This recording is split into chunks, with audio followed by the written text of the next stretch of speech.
long is America going to pretend the world is not at war? From Berlin, Rome, and Tokyo, we have been described as a nation of weaklings and playboys who hire British or Russian or Chinese soldiers to do our fighting for us. I'm going to the war. You just make sure and come back for the both of us, all right? We've been trained to think that we're invincible. But our people think Hitler and his Nazi thugs are Europe's problem.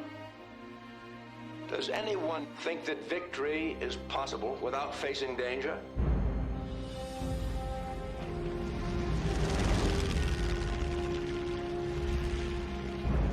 Warning of Japanese aggressive movement.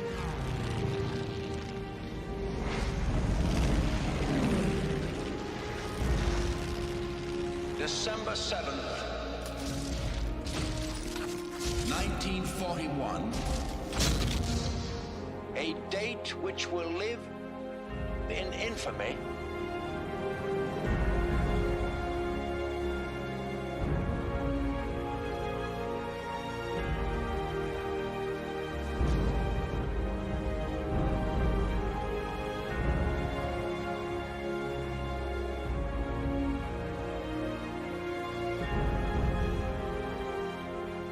We are at war.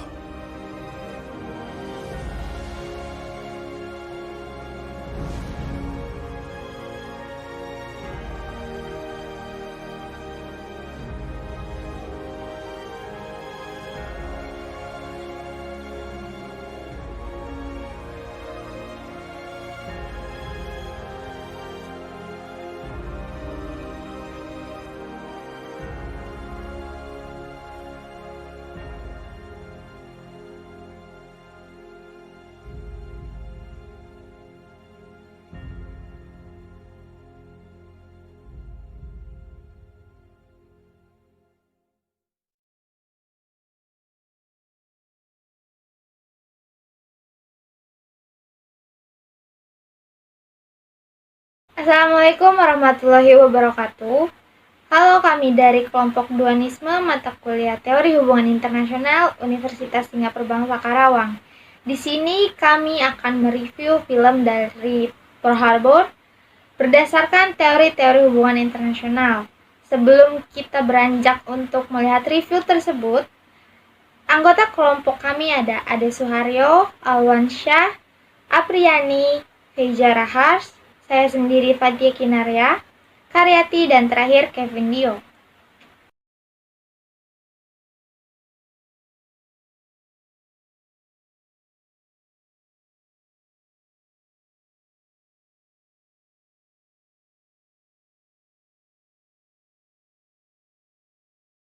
Saya akan sedikit memaparkan tentang film dari Pearl Harbor, yang mana film ini mengangkat tema tentang Perang Dunia Kedua yang mengisahkan tentang dua orang sahabat yang mengabdikan diri mereka pada militer Amerika Serikat karena cita-cita mereka sejak kecil.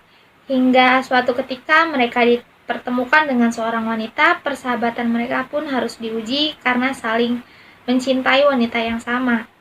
Selain menyuguhkan kisah cinta dari dua sahabat ini, film pun membahas tentang peristiwa yang sangat besar bagi negara Amerika Serikat, yang mana pangkalan armada Pasifik militer Amerika yang tengah berada di Pearl Harbor dibom oleh Jepang karena upaya mencegah militer AS melakukan tindakan militer terhadap Kekaisaran Jepang.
Assalamualaikum warahmatullahi wabarakatuh. Saya Ade Suharyo, anggota dari kelompok Duanisme.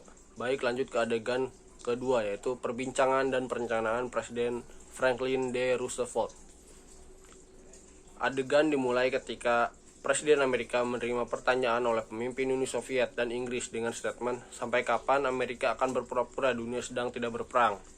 Sebenarnya ini merupakan pertanyaan yang sering Presiden Roosevelt tanyakan ke bawahannya. Tentunya pertanyaan tersebut terus mengganggu pikirannya dan membuat Presiden Roosevelt ingin membuat sesuatu yang besar, yakni dengan mengirim peralatan dan pasukan perang pada sekutu untuk berperang melawan Nazi.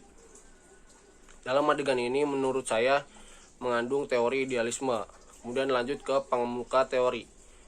Pionir dari aliran pemikiran ini adalah Woodrow Wilson, yaitu pendiri League of Nations atau Liga Bangsa-Bangsa yang sekarang menjadi United Nations atau Persatuan Bangsa-Bangsa. Baik, saya Alwansa akan memaparkan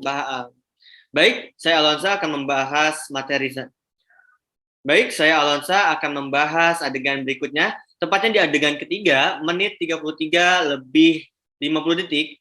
Adegan ini membahas mengenai strategi Jepang untuk melakukan serangan tunggal ke Amerika Serikat. Adegan ini diawali dengan Jepang berencana memulai peperangan dengan serangan surprise attack dengan meluncurkan puluhan pesawat ke Pearl Harbor. Keputusan ini diambil karena Amerika tiba-tiba menghentikan pasukan minyak ke Jepang. Padahal, minyak merupakan bagian terpenting bagi Jepang di tengah ramainya kegiatan Perang Dunia Kedua.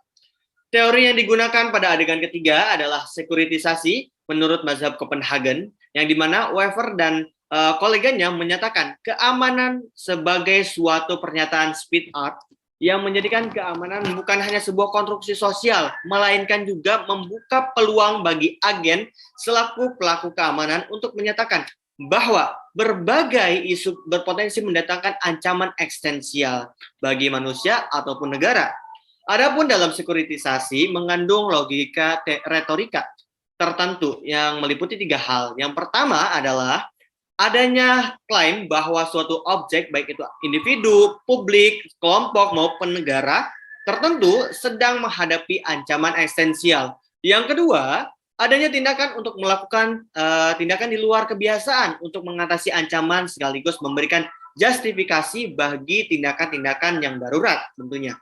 Yang ketiga, adanya upaya meyakinkan publik bahwa tindakan di luar prosedur normal dapat dibenarkan demi mengatasi ancaman eksistensial.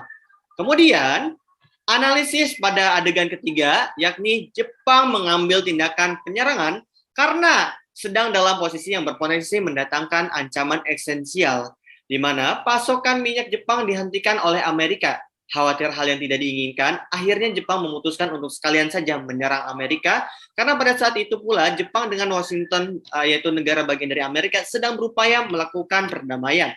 Akan tetapi, timbullah gejolak pemberhentian pasokan minyak pada Jepang, sehingga Jepang lebih memilih mengambil risiko menyerang daripada menunggu untuk diserang gitu.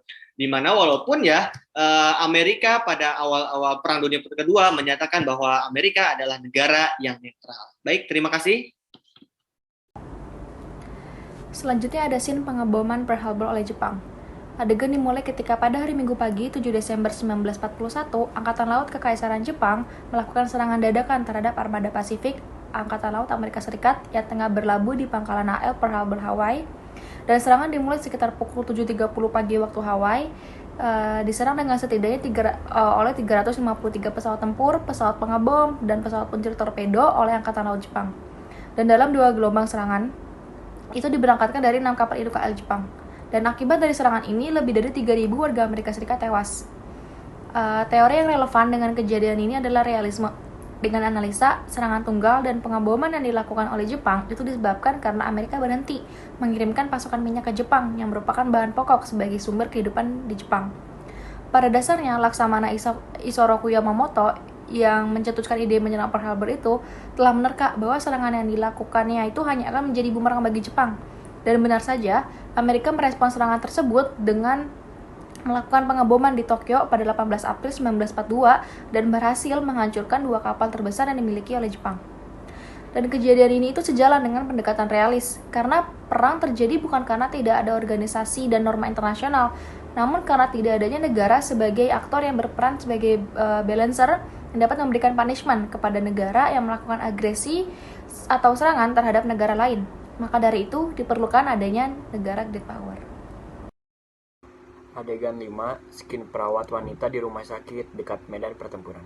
Skin ini menunjukkan bahwa tidak hanya kaum laki-laki yang ikut dalam berperang, tetapi kaum perempuan juga ikut mengambil bagian dalam perang dengan cara menjadi relawan perawat di rumah sakit untuk para tentara. Hal ini sejalan dengan feminisme yang hadir di tengah ilmu hubungan internasional yang telah didefinisikan oleh Karen Oven tahun 1988 sebagai suatu teori dan atau gerakan sosial yang berkaitan dengan upaya peningkatan posisi kaum perempuan. Bahkan feminisme sendiri muncul pertama kali di perempuan untuk menunjukkan bahwa perempuan tidak hanya identik dengan sikap yang lemah, lembut, dan bahkan seringkali dianggap kurang. Di sini juga ketika berbicara mengenai persenjataan dan strategi perang, tetap perempuan juga mampu menunjukkan keberanian di medan perang dengan cara menjadi sukarelawan perawat untuk para tentara yang gugur saat bertugas walaupun nyawanya menjadi taruhannya. Adegan ke-6 pada menit 2 jam 37 menit 19 detik di mana Amerika melakukan serangan balik kepada Jepang. Sebelumnya, Pearl Harbor itu diluluhlantakkan Jepang sehingga membuat Amerika runtuh. Dalam sebuah operasi yang dilaksanakan untuk meningkatkan semangat Amerika Serikat sekaligus untuk membalas serangan Jepang terhadap Pearl Harbor, 16 pengebom menengah B-25 Mitchell ke wilayah yang mampu menjangkau Jepang dengan kapal induk USS Hornet. Doolittle yang dipilih menjadi perencana dan pemimpin misi ini segera melakukan rekrutmen dan pemilihan pesawat yang akan digunakan. Pada 18 April 1942, sekitar pukul 7:30 pagi, USS Hornet berada dalam jarak sekitar 1.200 km dari Jepang. Celakanya USS Hornet terlihat kapal patroli Jepang di Tomaru. Kemudian kapal perusak ringan USS Nashville akhirnya menenggelamkan kapal patroli Jepang tersebut. Pesawat-pesawat itu kemudian terbang di ketinggian maksimal menuju Jepang demi menghindari pantauan musuh. Akhirnya mereka tiba di Tokyo tepat pada tengah hari waktu Jepang.